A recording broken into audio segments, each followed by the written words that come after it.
बातमी आहे किनवट माहूर विधानसभा मतदारसंघातील युवा नेते सचिन नाईक यांनी राष्ट्रवादी काँग्रेस अर्थात अजित पवार यांच्या गटामध्ये पक्षप्रवेश केला आहे। किनवट माहूर विधानसभा मतदारसंघातील युवा ऊर्जावान व लोकप्रिय नेते सचिन नाईक यांनी शेकडो कार्यकर्त्यांसह नांदेड येथे उपमुख्यमंत्री अजित पवार यांच्या उपस्थितीत राष्ट्रवादी काँग्रेस पक्षात प्रवेश केला। सचिन नाईक यांनी मागील विधानसभा निवडणुकीमध्ये लक्षणीय लढत देत चांगले भरघोस मतदान मिळवले होते, त्यामुळे जनाधाराची झलक दिसून आली। त्यांच्या नेतृत्व गुणामुळे आणि कार्यकर्त्यांमुळे परिसरातील युवकांमध्ये त्यांचा प्रभाव वाढला आहे।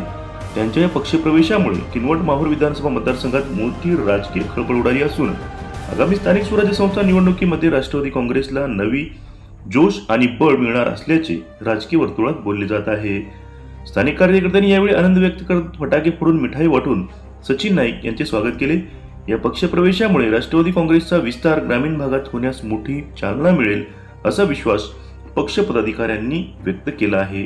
पाहूया याबद्दलचा एक विशेष आढावा।